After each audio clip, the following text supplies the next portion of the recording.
Hola, ¿cómo estás? Te doy la bienvenida una vez más a Todo tiene un porqué en la televisión pública. Hoy tenemos una gran pregunta que intentaremos responder, para lo cual vamos a hacernos otras preguntas. La pregunta de hoy tiene que ver con las ciencias sociales y es ¿cómo era la vida en la prehistoria? Vamos a hablar de las distintas etapas en las que se divide la prehistoria para estudiarla. Nos preguntaremos también ¿quiénes fueron los homininos? ¿Cómo fueron evolucionando nuestros antecesores? ¿En qué momento aparece el Homo sapiens? ¿Eran cazadores? ¿Tenían una vida sedentaria o nómade? ¿Cómo se alimentaban? ¿Cómo era su vestimenta? ¿Construían herramientas? ¿Tenían herramientas? Y en todo caso, ¿cómo hacían para tenerlas? ¿Tenían rituales que desarrollaban? ¿En qué momento se termina la prehistoria y empieza lo que llamamos historia? Algunas de las preguntas que vamos a formularnos hoy y vamos a buscar respuestas, por supuesto, con los mejores y las mejores especialistas. Pero antes de recibir a mi primera invitada, te propongo que veamos un informe que nos cuenta cuáles son las etapas de la prehistoria. En base a los instrumentos y materiales que usaron nuestros antepasados, se ha dividido a la prehistoria en dos grandes edades, la de piedra y la de los metales. La primera de estas etapas abarca desde la aparición de los primeros homínidos hasta la utilización del metal como herramienta. Esta era se divide a su vez en tres periodos distintos. El más antiguo de ellos, y el primero considerado como prehistoria, es el Paleolítico. Se trata de un largo momento en el que aparecieron las primeras herramientas creadas por los homínidos, de los que hubo diferentes especies, como el Homo habilis o el Homo neanderthalensis, antecesores del Homo sapiens. Al Paleolítico le siguió el Mesolítico, que en gran medida coincide con la finalización de la última edad de hielo. Las herramientas elaboradas tienden a reducir su tamaño, a hacerse algo más sofisticadas y empiezan a verse los primeros cementerios. Se extendió entre el año 10.000 hasta el 8.000 a.C. El siguiente periodo, que también forma parte de la Edad de Piedra, es el Neolítico. Se caracteriza por el nacimiento, expansión y progresiva mejora de la agricultura y la ganadería. El paso de la piedra al metal significó un paso fundamental en relación con la evolución de aquellos habitantes. Este momento temporal se extendió desde el año 6000 al 200 a.C. y también está dividido en distintas etapas. La más antigua es la de cobre, material con el que producían sus objetos. En un primer momento se lo usaba sin fundirlo, empleándolo de modo similar a la piedra. La siguiente etapa dentro de la edad de los metales es la de bronce, un destacado elemento usado para confeccionar todo tipo de herramientas. Además, se empezaron a trabajar otros materiales como el vidrio. En este período también se cremaban los cuerpos de los muertos y se colocaba a las cenizas en urnas de cerámica. Durante la edad del bronce ya habían aparecido diferentes culturas de la antigüedad, como la micénica, nombre que recibe la primera civilización avanzada de la Grecia continental. La última etapa de la edad de los metales es la de hierro. Esta comenzó, según el lugar, entre el año 1200 y 600 a.C. y se extendió hasta el 200 de la misma era. Se caracterizó por las herramientas creadas con hierro, un material complejo que requería de un elevado nivel de técnica. El ser humano caminaba sus últimos pasos por la prehistoria para ingresar a partir de su evolución y conocimientos en la historia. Y ahora que ya conocemos las etapas de la prehistoria, podemos recibir a nuestra primera invitada. Hoy nos visita Nora Franco. Nora es doctora en arqueología, es investigadora principal del CONICET y profesora asociada de la Universidad de Buenos Aires. Trabaja en la Patagonia desde 1990, donde estudia la vida de los antiguos habitantes y dirige equipos de investigación. Participa activamente en congresos nacionales e internacionales y tiene más de 100 publicaciones sobre sus investigaciones.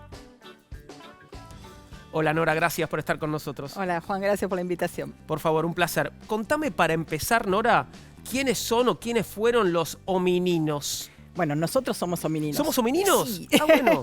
Y en realidad los homininos son una especie de primates, o sea, un grupo de mamíferos que son bípedos. Lo principal es que son bípedos, o sea, caminan sobre sus dos pies. A lo largo de la evolución humana hubo muchos homininos, muchos tipos de homininos, y no eran todos iguales. O sea, caminaban sobre sus dos pies, pero la caminata era levemente diferente al principio. Incluso hay variaciones, por ejemplo, en el tamaño del cráneo. Los primeros homininos tienen prognatismo, o sea, esto lo tienen para adelante. Mandíbula saliente. Exacto. y tienen en general dimorfismo sexual, o sea, hay diferencias entre los hombres y las mujeres, de tamaño, o sea, y los primeros homininos seguros están hace unos 4.400.000 años en África, pero hay algunos que se han defendido como homininos hasta hace 7 millones de años. Ok, yo no conocía la palabra hominino, pero sí conocía homínido y hominoide, ¿no? ¿Qué diferencia hay entre el homínido, el hominino y el hominoide? Es un tema. Es un sistema de clasificación y en los últimos años ha cambiado mucho, básicamente porque era morfológico y se está tratando de sumar los datos de genética. Entonces, dentro de los homínidos se incluyen los homininos y algunos de los grandes, o sea, chimpancé, seguro, y para algunos gorila y orangután. Entonces, homínidos somos los homínidos y además el chimpancé seguro, gorila y orangután. ¿Y los hominoides? Y los hominoides son otros simios que son más diferentes a nosotros, pero, por ejemplo, el gibón, estos más chiquititos que están más tiempo sobre los árboles. Claro. Tenemos un informe que cuenta, Nora, sobre la evolución de los homínidos, que creo que nos compete, ¿no? Así que vamos a verlo y lo comentamos, ¿te parece? Dale. La evolución de los homínidos. En 1758, el naturalista, botánico y zoólogo sueco Carl von Linné usó por primera vez la palabra primates. El concepto fue incluido en su orden taxonómico de los animales y quiere decir primeros. En su sistema de clasificación, la palabra incluyó a las personas y a los monos, distinguiéndolos de todos los otros mamíferos, a los que llamó secundates, es decir, segundos, y del resto de los animales, a los que denominó tertiates. El ordenamiento planteado responde a una visión fuertemente antropocéntrica, muy usual en esa época. Más allá de este ordenamiento taxonómico, Linné no sugirió en ningún momento que los monos fuesen parientes o antepasados de los humanos, hipótesis de la teoría de la evolución que Darwin propondría recién en 1859, un siglo después. Si bien el resto fósil de primates que se conoce, llamado Plesidiapis, tiene unos 58 a 55 millones de años de antigüedad, en la actualidad se cree que el origen de los primates ocurrió hace por lo menos 65 millones de años. Mucho tiempo más tarde, en África, durante el período llamado Mioceno, que comenzó hace 23 millones de años, se originó el grupo de los hominoideos. Estos simios fósiles se clasifican como homínidos de la subfamilia en la que está clasificado el orangután, llamada Póngidos. Las técnicas empleadas para datar el momento de divergencia entre dos especies indican que el antecesor común entre el ser humano y el chimpancé, la especie actual más próxima a nosotros, debió vivir hace unos 6 millones de años. De acuerdo con los registros fósiles, es posible que el Sahelanthropus chadensis, un individuo que en aquellos tiempos habitó en el centro de África, haya sido uno de los iniciadores del linaje que se diferencia del chimpancé y al que pertenecemos los humanos. Entre estas particularidades se incluye la postura erecta y el menor tamaño de los dientes caninos superiores en los machos. Más allá de los restos que puedan hallarse en el futuro, cuando se piensa en la evolución de los homínidos, no debemos abordarla como una sucesión lineal de especies. Funciona más como un árbol de muchas ramas que se fueron bifurcando. De esta manera, el Sahelanthropus estaría ubicado en una de las ramas iniciales del árbol al que pertenecemos los humanos. Pero eso no significa que haya sido nuestro ancestro directo. Podría tratarse de un linaje extinguido que se ramificó antes de que alguna de las sucesivas derivaciones posteriores diera origen al Homo sapiens.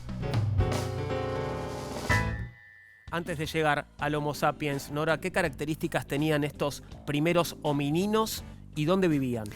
Básicamente en África, y antes se pensaba que, digamos, correspondían a ambientes áridos, pero el Sahelanthropus o, digamos, el Ardipithecus ramidus vivían en ambientes que tenían más árboles, lo cual va en contra de nuestras teorías, o sea, vamos aprendiendo, va en contra de lo que creíamos, o sea que los primeros homínidos habrían surgido en ambientes con más árboles y después cuando se aridizó, digamos, les habría venido muy bien el caminar sobre sus dos pies porque le permite recorrer mayores distancias, ver mejor, etc. Claro. Y las características eran más chiquitos que nosotros, alturas 1,20 m, 1,26 m, capacidad craneana muy semejante a la de los simios, 500 centímetros cúbicos, o sea, mucho más pequeña que la nuestra. ¿Y eran cazados por animales o cazaban animales o las dos cosas? Si cazaban animales, los cazaban a pedradas, los chiquititos. Se han encontrado con animales, sin duda eran cazados. Tenemos algunos, o sea, los hallazgos son de África del Este y en el sur, y en África del Sur aparecen dentro de cuevas, y los estudios de Bob Brain mostraron que algunos eran presas de leopardos, y tenés los orificios en el cráneo. Otros eran presas de águilas, por ejemplo. Otros llegaron nosotros porque se cayeron de árboles. Y sí podían cazar los animales más chicos, y para esa época empiezan a fabricar lo que llamamos artefactos. O sea, eso, usaban herramientas ya. Usaban herramientas, que eran muy toscas, agarraban una piedra, le daban un golpe y sacaban lo que se llama una lasca, y a veces la seguían trabajando. Claro. Entonces, con eso no te daba para cazar. Sí te daba para acceder a la carne, y para tal vez romper la médula. Entonces podías empezar a acceder a recursos que antes no accedían. ¿Y se sabe en qué momento los homininos salen de África y empiezan, a expandirse por el mundo? Sí, aproximadamente hace 1.800.000 años, porque, tenemos hallazgos en Georgia, por ejemplo, y después de ahí se expanden hacia Asia y hacia Europa. ¿Y cambia su comportamiento? ¿Hay evidencia de un comportamiento distinto, a medida que van expandiéndose por el mundo? Bueno, al principio usan incluso el mismo tipo de tecnología, y es lo que encuentran. O sea, evidentemente tienen que adaptarse porque estos ambientes son más estacionales. Pero al principio es muy semejante. Lo que empieza a ver es canibalismo. Eso te iba a preguntar, si había evidencia de violencia entre los grupos también. Bueno, estos se pueden haber muerto, sí, hay. Y son un poquito posteriores. Hace 780.000 años en Burgos, en la zona de Burgos, en Atapuerca, se encontraron restos de homínidos mezclados con restos de comida y con huellas de corte. O sea, los huesos tienen huellas de corte, ¿viste? Como los del asado. Sí, sí. Entonces, primero se pensó en canibalismo ritual, pero White, que es el que estudió eso, dijo no, porque las huellas de corte están en la misma posición que los animales. O sea que se los comían. Hay un momento más árido, puede ser que tenga que ver con eso, con recursos, no sabemos. Y hace 400.000 años tenemos las 440.000 aproximadamente en la misma zona, pero en otro sitio, en la cima de los huesos, hay un homínido que tiene un orificio. O sea, que le dieron un golpe. Le han clavado algo en el ojo. Más bien le pegaron. Acá tienes un agujero en esta parte. O sea, hay muchos homínidos ahí. Cayeron por un pozo, los tiraron o cayeron en un pozo, pero ese tiene unos golpes que es previo a la muerte. O sea, que eso es violencia. Y eso continúa después, ¿Y los neandertales quiénes son o quiénes fueron los neandertales? Son unos parientes nuestros, con los cuales por lo menos los humanos actuales, los que viven en Europa, comparten una parte del ADN. Y primero se pensaba que eran todos brutos, ¿viste? Se los imaginaban con garrotes, deben haber visto alguna imagen de eso. Claro. Hoy en día no, hoy en día se han encontrado, por ejemplo, garras de aves y dedos de águila, que se pensaba que las usaban, que eran difíciles de cazar y que las usaban como plumas, ¿viste? Hay imágenes, reconstrucciones actuales de neandertales con adornos de plumas y pintados, porque en general se ha encontrado pigmento. ¿Y cuándo y cómo aparece en esta historia el Homo sapiens? Que esos somos nosotros, ¿no? Esos somos nosotros. Perfecto. Y aparecemos en África también, de nuevo, y hasta hace poco era en el este de África, pero hay unos hallazgos más recientes en el norte, en la zona de Marruecos, que si esos se confirman, los de Marruecos serían más tempranos. Pero viste que en general todo requiere validación, más estudios, y de África salen hace aproximadamente unos 100.000 años. O sea que salen mucho después, pero hacen un camino parecido al de los homininos, digamos. Sí. Sería por la zona del Levante, por lo que hoy es el Canal de Suez, que era tierra en ese momento, y hay ahora otras ideas de que también saldrían por el sur y hacia, el sur de la península arábiga. Y de ahí de nuevo hacia Asia y hacia Europa. ¿Y en qué momento, entra el fuego en escena, ¿no? ¿En qué momento los primeros humanos, Homo sapiens, no sé, o neandertales, no sé quiénes, empiezan a dominar el fuego? Y esto, qué cambios les trae de su vida, ¿no? Bueno, primero es una pregunta difícil. Con seguridad, en 800.000 años creemos en la zona del Cercano Oriente, porque hay un sitio que tiene, en forma de círculo, restos de artefactos de lo que trabajaba el hombre quemados, y también hay vegetales. Entonces se piensa que había un fuego en el medio. Claro. Con más seguridad, 400.000 años en Europa. Hay algunos autores que dicen que hay hace 1.500.000 años o 1.000.000 de años en África, pero es sedimento quemado. Entonces, ¿cómo diferencias, un rayo que te quema el sedimento de un fuego? Tiene que tener una concavidad, etcétera. Entonces, eso no se pudo probar. O sea, no sabemos si es un fuego natural. Pueden haber aprovechado un fuego natural. ¿Y cómo les cambia? Y les permite alejar a los animales, le permite permanecer dentro de las cuevas, digamos, y que no haya, o sea, espantar a los animales que están ahí, y le mejora, cambia la alimentación, que Claro. o sea, carne cocida. Sí, y el calor, ¿no? Me imagino Y el también. calor, perdón, sí, es una cosa requete importante, el calor, sí. Nora, y digo, ¿eran sedentarios? ¿Eran nómades? ¿Cómo eran estos antepasados? Todos estos nómades. Todos nómades. Todos nómades. Estos se iban trasladando. Para que te des una idea, actualmente los estudios de cazadores-recolectores, digamos, los que viven en las latitudes más bajas, más cerca del Ecuador, se pueden trasladar 60 veces en el año el campamento, como para que te des una idea. Y los que viven más cerca del Ártico, menos, sería entre 2 y 10 veces, el campamento base. Después sacan partidas a buscar los recursos que necesitan. Claro. Porque más cerca del Ártico están más separados. Me hablabas de algo parecido a adornos que ya tenían los neandertales, ¿no? Sí. Había adornos, había vestimenta, ¿cómo se vestían? Mira, por lo que, o sea, entendemos que pieles, hay más certezas para, digamos, después de unos 30.000 años, que ya te parecen unos entierros que vienen con valvas, o sea, hay adornos en valvas, hay adornos en hueso de marfil, y hace unos 30.000 años se empiezan a usar ropas más ajustadas, y el tipo de las valvas enganchadas o los adornos enganchados sugieren la presencia de aguja, y se han encontrado además algunas agujas. Entonces, a partir de ese momento pueden ser ropas... ¿Ese momento cuánto hace? ¿30.000 años? Y, digamos, esta ropa más ajustada, también zapatos más ajustados, le permite ir hacia las latitudes más altas. Claro. Entonces, de alguna manera, les permite el ingreso a Siberia. Y me olvidé, para esta época hay también fuegos mejor preparados, con piedras, o sea, que les permite conservar mejor el calor. Hay un mayor dominio, digamos, del fuego, y hay un mayor control del calor.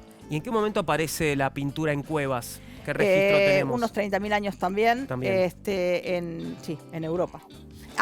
Ojo que hay pigmentos anteriores, hay incisiones anteriores en el sur de África y eso, o sea, pero en cuevas particularmente sí. Volviendo a nuestra clasificación del comienzo del programa, estamos todavía en la edad de piedra, ¿no? Estamos en la edad de piedra. ¿Cuándo empieza a aparecer la agricultura, la ganadería? Bueno, en realidad es un proceso lento, que empieza con una recolección más intensiva de vegetales, que en Cercano Oriente, hace unos 14.000 años.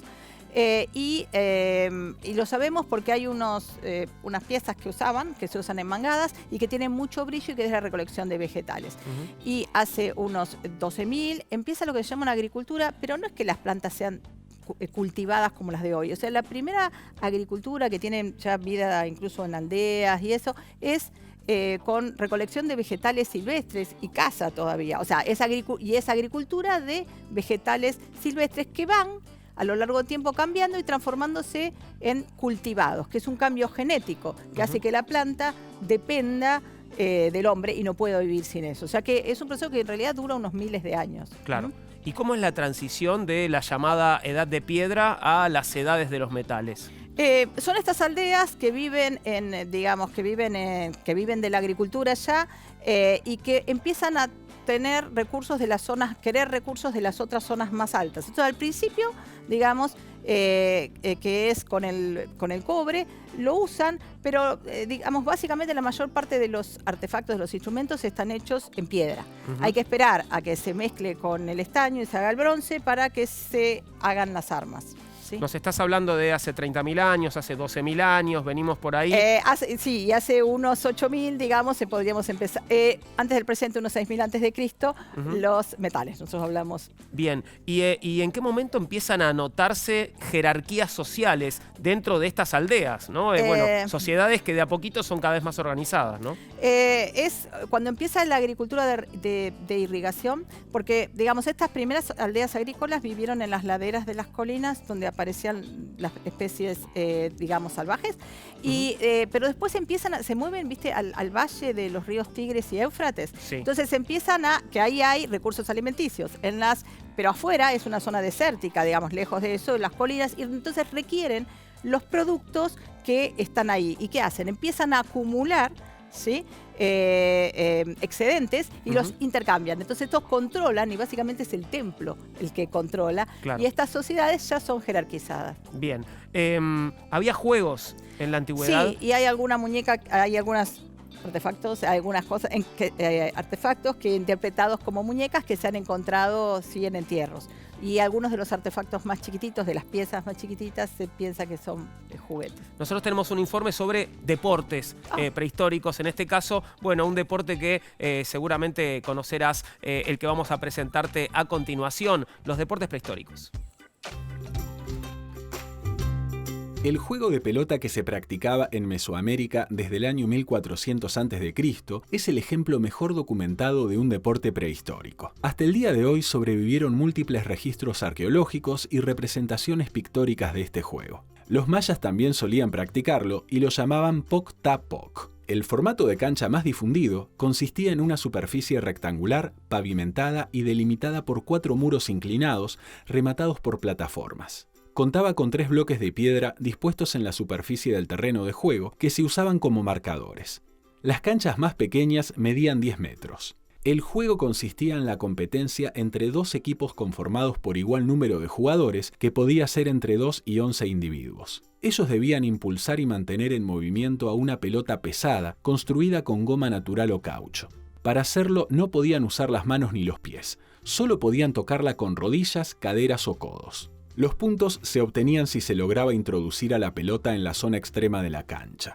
Las dimensiones de la pelota eran de 20 a 30 centímetros de diámetro. En el área tolteca-azteca se generalizó su comercio e incluso su transacción como tributo. Además, se usaban distintos tipos de accesorios variados, entre ellos manoplas, hebillas de piedra, guantes, rodilleras, mentoneras, caretas y cascos de cuero. Algunas de las pruebas arqueológicas más llamativas son los montículos de arcilla en las ruinas olmecas de San Lorenzo, ubicadas en el Golfo de México. Se infiere que se trata de restos de canchas de juego. Otra evidencia son los cascos de las cabezas de las estatuas colosales que se cree eran parte del equipo protector de los jugadores. Otros restos, como piedras labradas o frescos en los que se representa a jugadores completamente equipados, así como escenas del juego, procedentes de localidades mesoamericanas como Teotihuacán y Oaxaca, para los arqueólogos también forman parte del conjunto de evidencias que dan cuenta del lugar que ocupaba el juego de pelota en las antiguas civilizaciones. Los restos arqueológicos sobre el juego de pelota se han localizado desde Arizona y norte de México hasta Honduras, Puerto Rico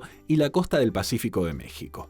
De modo que, en tiempos donde el ser humano empleaba diversas estrategias de supervivencia, en un mundo más inclemente que el de ahora, también se hacía de tiempo para el esparcimiento y el juego. Una práctica que me contabas, Nora, no era tan común, ¿no? La de juegos como este. No, por lo menos no que tengamos registro. El problema Claro. es que nos queden las evidencias. Que es lo Y si hablamos del final de la prehistoria y el comienzo de eso que llamamos historia, ¿cómo podemos situarlo, Nora? Y eso ocurre en Cercano Oriente también, en Uruk, digamos, donde empieza a haber un tipo de escritura.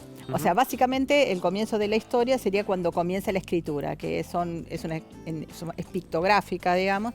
Y Esto no sucede en todo el mundo al mismo tiempo, ¿no? No, esto sucede ahí y en realidad parece que tenía que ver con control, digamos, hay reyes, puede ser un control administrativo, porque para esa época, acordate que eran los que tenían los excedentes de granos y más, entonces para llevar las cuentas de cuánto recibían, podría haber surgido ahí. Lo que te quiero contar es que hay una arqueología que se ocupa de lo histórico también y que tiene información, digamos, diferente que la que figura en la historia, digamos. Son distintas fuentes. Una cosa es lo que lees y otra cosa es lo que encontrás. Claro. Y no siempre coinciden. Y hablamos en este caso de ¿cuántos años atrás? Y de unos 4.000, 3.000 años atrás. Bien. Sí.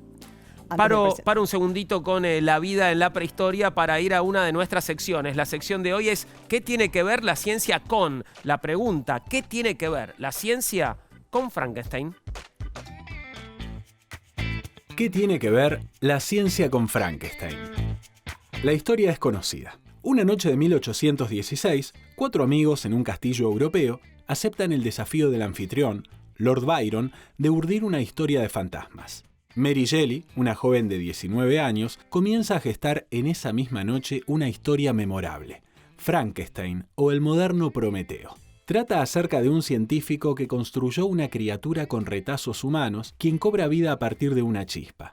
El libro saldría publicado poco después, en 1818. Pero la de Shelley no fue una mera fantasía al estilo de los relatos fantasmagóricos que ella y sus amigos intercambiaron aquel verano de 1816 en una villa junto al lago de Ginebra. Aunque fue entonces cuando la autora concibió su trama, para darle forma, bebió de las fuentes científicas de su tiempo.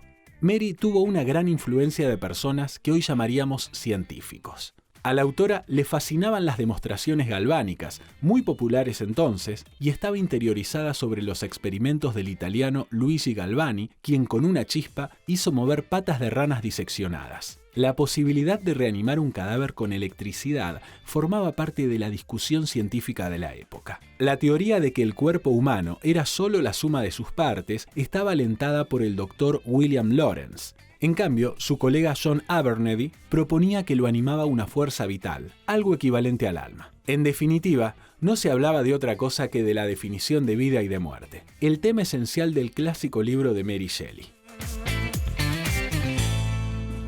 Si no lo leíste, dale una oportunidad, está buenísimo. Podés mandarnos un mail a porqué@mandarinatv.com. En Facebook nos encontrás como Todo Tiene un Porqué. En Instagram y Twitter @porqué_TV. Nora, muchas gracias por haber venido. Fue muy interesante escucharte y bueno, seguro volveremos a vernos. Un gusto, Juan. Y vamos a seguir hablando sobre la vida en la prehistoria después de la pausa. En particular hablaremos de la vida prehistórica aquí, en lo que hoy llamamos el territorio argentino. Ya venimos.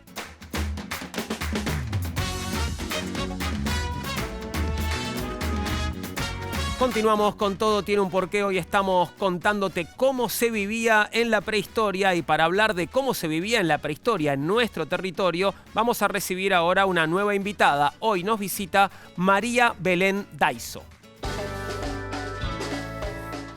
Belén es licenciada en Ciencias Antropológicas, realiza un doctorado en Historia y una maestría en Estudios Histórico-Arqueológicos en la Facultad de Filosofía y Letras de la Universidad de Buenos Aires. Es docente de la Universidad Pedagógica Nacional y de la Facultad de Medicina de la Universidad de Buenos Aires. Participó en diversas instancias de investigación de campo arqueológico en territorio argentino, Mesoamérica y Medio Oriente. Gracias, Belén, por estar con nosotros. No, muchas gracias a ustedes. Bueno, contame cómo podríamos dividir la prehistoria en nuestro territorio. ¿En qué periodos podríamos dividirla? Bueno, es bastante complicado porque esto es muy dinámico. Nosotros vemos que estas divisiones en torno a la prehistoria, estas periodizaciones, como antes estuvimos viendo, son hechas por nosotros, por los investigadores. Desde el presente. Exactamente. Entonces es muy difícil mantener las mismas categorías que se han utilizado, por ejemplo, en América del Norte o en Europa, cuando en Europa tenemos una profundidad temporal muy importante, como estuvimos viendo justamente con esta evolución del hombre hasta llegar justamente a nuestra especie. Entonces, lo que se intenta acá en nuestro territorio es, más que nada, enfocar en cronologías y periodizaciones locales. Es decir, cada región tiene características que le son propias. ¿Sí? Más que nada en su territorio. Pensemos que, como estuvimos viendo antes, tenemos estos Homo sapiens que llegaron a Siberia, ¿no es cierto? Tenemos que ver ahora cómo llegan hasta la Patagonia Argentina. Claro. Y en nuestro territorio, más que nada, podemos hablar a grosso modo de un periodo más que nada inicial, temprano o formativo, un periodo medio que está caracterizado, por ejemplo, como sociedades como la Guada, en el noroeste argentino, que están relacionadas, por ejemplo, con el periodo medio de Tiwanaku, ¿no es cierto?, de la zona altiplánica. Y tenemos un periodo ya mucho más, digamos, lo que se denomina tardío, con el desarrollo de diferentes culturas, el contacto, por ejemplo, con los incas. Claro, estaba pensando que si convenimos que nuestros antepasados salieron de África, bueno, había que llegar hasta esta parte del mundo, ¿no? Exactamente. ¿Cuándo se supone que llegaron los primeros humanos a nuestro territorio? Esa es la pregunta. Ese es como el debate de River Boca de los antropólogos y arqueólogos, justamente a la hora de pensar cómo llega el hombre a América, en qué momento y por dónde. Entonces, antes de pensar el cuándo, hay que pensar qué vías posibilitaron justamente que estos grupos de homínidos, o sea, llamábamos nuestra especie Homo sapiens, que estaba en esta región, por ejemplo, de Asia, de Siberia, llega a, digamos, la Patagonia, el confín del mundo. Entonces, hay algunas teorías que lo que se plantean es que justamente, digamos, lo más apropiado es pensar lo que se conoce hoy como Estrecho de Bering. Es decir, es una plataforma, hoy en día está sumergida, pero va a ser una plataforma terrestre, elevada, que vincularía la región de Siberia con la región de Alaska. Un puente entre Asia y América. Exactamente, es un puente. Ese puente, hoy que está bajo el agua, en un momento, hace aproximadamente 20.000 años, tuvo las características de lo que se denomina último máximo glaciar. Eso implica que es un momento de mucho frío, entonces el agua, digamos, se concentra en los glaciares. al concentrarse el agua en los glaciares, el nivel del mar baja y permite esa posibilidad de cruzar. Si uno tiene que decir cuándo es este ingreso por un montón de barreras y demás, uno puede pensar entre los 20.000 o más que nada se piensa ahora 14.000 años antes del presente. ¿Eso es la llegada a América o la llegada a nuestro territorio? La llegada a América. Bien. La ¿Y a llegada nuestro a América. territorio? En nuestro territorio tenemos ya evidencias hace 11.000 años, 10.000 años que llegaron a nuestro territorio. Ahora la pregunta es, una vez que cruzan este puente, ¿cómo llegan al sur? Bueno, hay diferentes evidencias que mencionaron un poblamiento costero, litoral, marítimo, ¿no es cierto?, siguiendo las líneas de costa, o por ejemplo por la zona del interior, digamos, del continente, en diferentes y sucesivas oleadas. Bien, voy a hacer una comunicación, si me permitís, Belén, para Perfecto. ver de qué se alimentaban estos antepasados, los primeros en llegar a nuestro territorio, y para eso estamos en contacto ahora con Elvira Baffi. Elvira es doctora en antropología y nos va a hablar justamente de esto, de la alimentación durante la prehistoria. Hola Elvira, ¿cómo estás? Gracias por atendernos. Hola, ¿qué tal? Bueno, contame, ¿de qué se alimentaban los habitantes en la prehistoria, Elvira?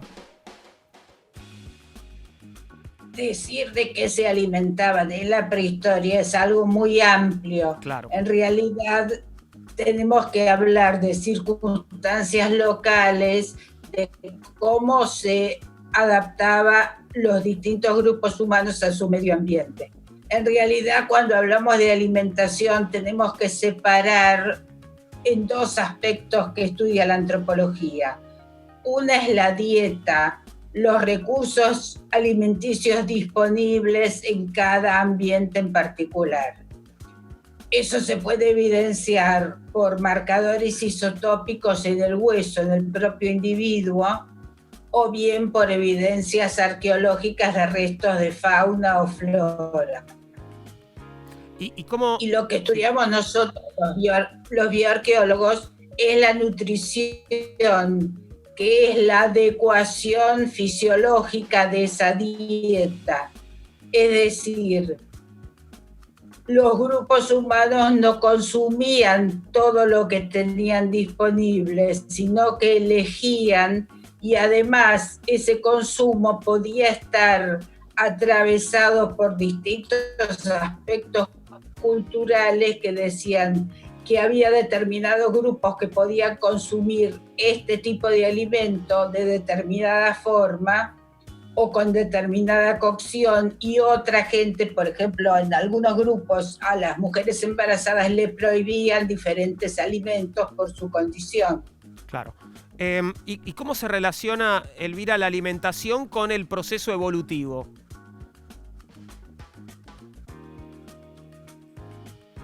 Es variable según lo que opinan distintos autores. Yo creo que en los primeros homininos el paso de transformarse en especies omnívoras, o sea que podían consumir cualquier tipo de alimento, y es más, empezaron a aprovechar proteínas de origen animal y grasas de origen animal, indirectamente, no quiero decir que es un factor directo, sino que indirectamente hizo que se mejorara su alimentación y pudieran proveerse más recursos. Vale decir,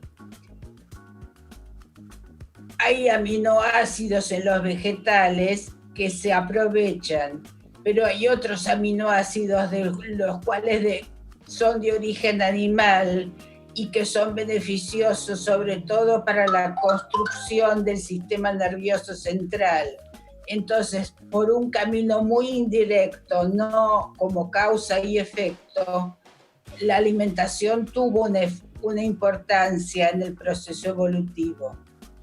Elvira, muchas gracias por estos minutos. Volveremos a contactarte. Gracias por atendernos.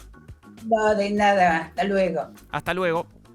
Vuelvo con vos, Belén, para hablar una vez más de estos primeros habitantes de nuestro territorio y cómo era su organización social. Bueno, como bien mencionaba recién la doctora Baffi, estos grupos se caracterizan, estos primeros grupos, ¿no es cierto?, se caracterizan por ser grupos cazadores-recolectores. Bien. Sí, es decir, esta categoría de cazador-recolector, para hablar de la organización social, no solamente habla de lo social, sino también de lo económico. Es una categoría también muy discutida, pero que engloba determinadas características que tienen que ver con grupos, por ejemplo, de reducido tamaño, más que nada vinculados por lazos familiares, y con, por ejemplo, liderazgos muy efímeros o sin jerarquías sociales. Algo que lo caracteriza puntualmente es la cooperación de estos grupos, y más que nada los lazos de solidaridad que habrían tenido. Es lo que nosotros denominaríamos como bandas en forma general, ¿sí? Y algo muy importante tiene que ver con la movilidad. En relación con lo que escuchábamos recién, esta movilidad se va a estar dando más que nada por la estacionalidad de los recursos, ¿sí? Es decir, ellos, los cazadores-recolectores, más que nada, digamos, tienen un conocimiento muy profundo del territorio, de observar en qué momento está disponible tal, por ejemplo, cual recurso. Se selecciona, tanto socialmente como veíamos o como ecológicamente, pero también tiene que ver con desplazamientos, esta movilidad de las bases residenciales, también en base a cuestiones también sociales, ¿no es cierto?, que tienen que ver con determinados tabúes o determinadas cuestiones asociadas justamente a la cosmovisión de estos grupos. ¿Hay evidencias de arte rupestre de estos primeros grupos aquí en nuestro país? En nuestro país tenemos evidencias que son muy importantes. Tenemos evidencias principalmente en la zona de la Puna, el noroeste argentino, y la región de la Patagonia. ¿Y cómo es posible reconstruir el modo de vida de estas primeras culturas? Bueno, estos hechos son muy importantes justamente porque nos permiten ver múltiples elementos. El arte rupestre, digamos, entendido justamente como el arte que está plasmado en los aleros rocosos y en las cuevas, más que nada en superficies, ¿no es cierto?, de roca, a diferencia del arte mobiliar, ¿no es cierto?, que es el arte trasladable y movible, lo que nos permite es ver la cosmovisión de estos individuos.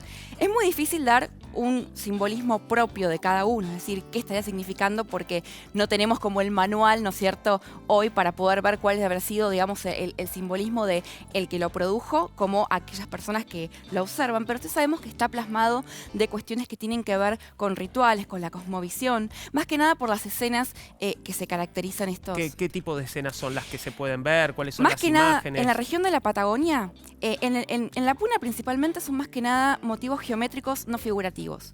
Pero en la región de la Patagonia ya tenemos escenas dinámicas, como por ejemplo camélidos, que era un recurso justamente explotado para el consumo humano. Escenas de camélidos siendo cazados, con muchísima dinámica y manos. Digamos, el estampado de diferentes manos ha sido un motivo, digamos, muy, muy conocido, digamos, para estos momentos. Tenemos un informe, bueno, prácticamente me lo estás contando, ¿no? Estamos hablando de la Cueva de las Manos. Exactamente, ¿no? El sitio icónico. Sí, uno de los sitios más importantes en nuestro país, y vamos a conocerlo, la cueva que retrata a los primeros habitantes de nuestro territorio. La Cueva de las Manos es un sitio arqueológico y de pinturas rupestres que se encuentra en el profundo cañadón del río Pinturas, en el departamento Lago Buenos Aires, al oeste de la provincia de Santa Cruz, en Argentina. La cueva fue descubierta en 1941 por un sacerdote llamado De Agostini, quien le tomó fotos que incluyó en su libro Andes, de 1950, donde además volcó sus impresiones sobre el lugar. Ese mismo año, algunos arqueólogos comenzaron a estudiar el sitio y fueron ellos quienes publicaron las primeras noticias sobre la región en revistas especializadas. Años más tarde, en 1964, el topógrafo y luego arqueólogo Carlos Gradín dio comienzo a las primeras exploraciones en el área de Cueva de las Manos. Pero recién, a partir de 1973, empezó sus investigaciones científicas auspiciadas por el CONICET. Casi todo lo que se sabe sobre el lugar en la actualidad tiene un enorme sustento en estos trabajos pioneros. Gracias a las investigaciones llevadas a cabo por los arqueólogos, se sabe que la Cueva de las Manos fue ocupada hace unos 9.300 años por cazadores-recolectores. Si bien en el interior de esta cueva se encontraron vestigios de herramientas construidas con piedras, huesos y pieles de animales que fueron la base de la subsistencia cotidiana, lo que más se destaca es la variedad de escenas y motivos plásticos. Entre ellos se resaltan las siluetas de manos de ambos sexos de todas las edades, la mayoría correspondientes a manos izquierdas. Todo indica que habitaron la zona durante las estaciones menos hostiles del año y posiblemente vivieran en grupos familiares de unos 25 a 30 individuos. Se alimentaban fundamentalmente de guanacos, de los que usaban la carne, los huesos, los tendones y la piel. El animal aparece muy bien representado en la cueva en las escenas donde se lo caza. Las pinturas se hicieron usando los dedos o pequeños hisopos que en su extremo tenían fibras vegetales o pelos de animales que empleaban a modo de pinceles que les permitían hacer trazos lineales. Además, se las ingeniaron para lograr un efecto similar al que hoy se conseguiría con un rociador o un aerógrafo. Para eso, usaban su boca para esparcir pintura, valiéndose de un tubito que permitía tener mejor control sobre la manera en la que se la aplicaba. De esta forma, lograban obtener el negativo de la mano gracias a soplarle pintura encima. Esta misma técnica se usó para retratar las patas de distintos animales silvestres como el choique y el guanaco.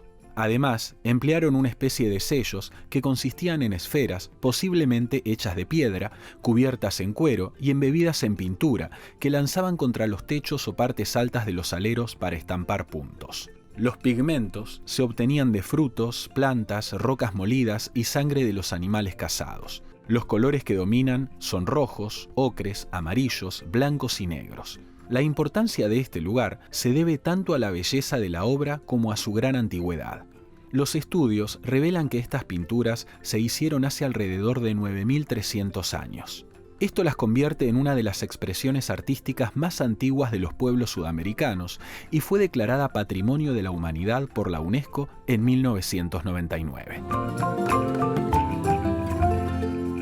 La Cueva de las Manos, bueno, una joya, ¿no?, arqueológica en nuestro país.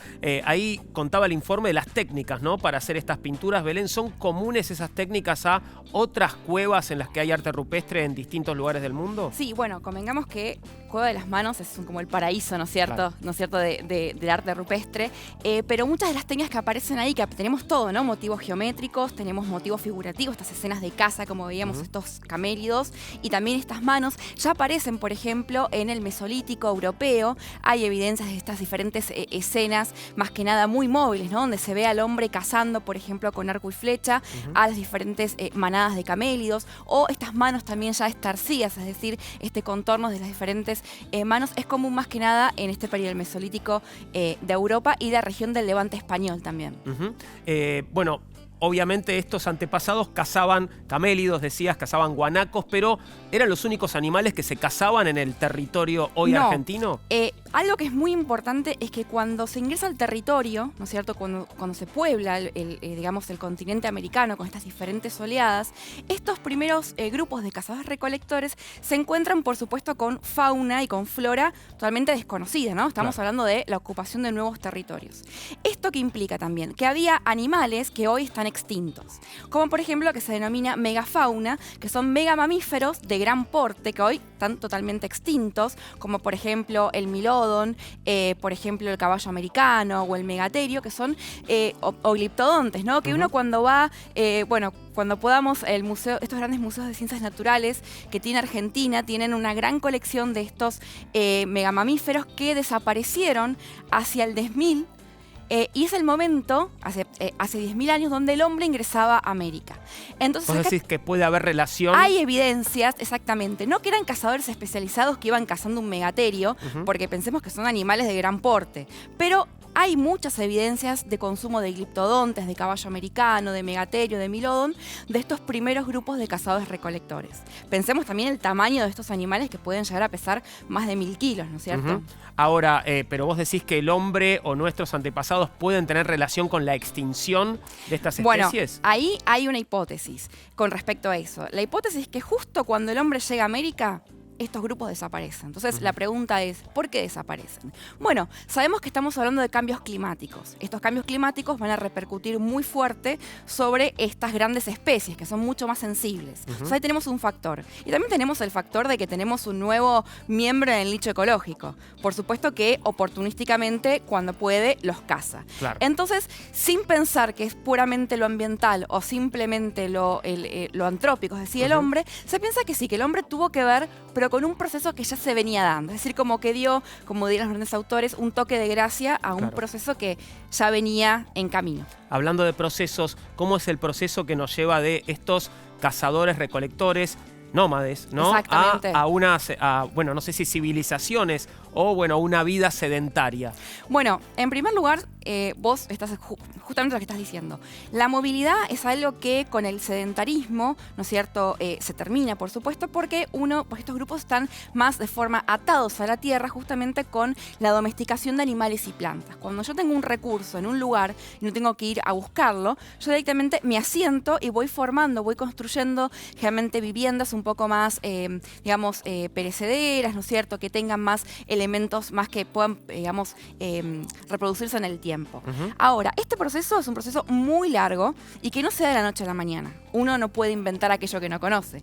Pero básicamente lo que se plantea es que hay una observación muy directa, tanto de los animales como, por ejemplo, de los vegetales, y eso va haciendo que el hombre vaya modificando por medio de lo que sería la horticultura, el manejo, digamos, de los bosques, por ejemplo, el manejo de la selva, los cultivos. Eso va a ir desencadenando con el paso del tiempo en modificaciones genéticas, tanto en animales como plantas, que va a hacer que el hombre pueda domesticarlas, es decir, poder controlar dónde crecen, cosecharlas, sembrarlas y, por ejemplo, más que nada, cultivarlas y almacenarlas.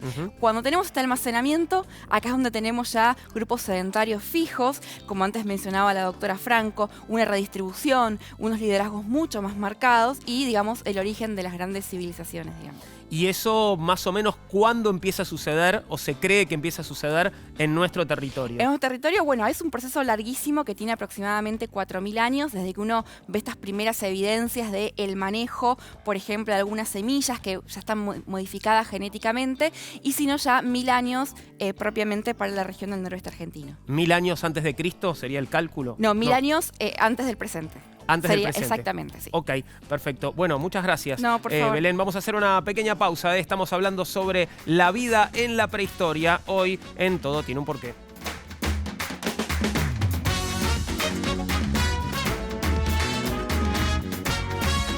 Llegamos al final de nuestro programa de hoy. Es hora de dejar atrás la prehistoria y volver al presente. Pero si te perdiste parte de este programa o algún otro de este ciclo o incluso de temporadas anteriores, podés recuperarlos en tvpublica.com.ar. Ahí está todo y espero que te guste. Belén, muchas gracias por haber venido. Podés ver a Belén también en algún programa que ya nos visitó. Un placer y espero volver a consultarte. Y con vos nos encontramos de vuelta en nuestro próximo programa con más preguntas y más respuestas, pero sobre otros asuntos, porque todo tiene un porqué. Muchas gracias. Chau. Hasta la próxima.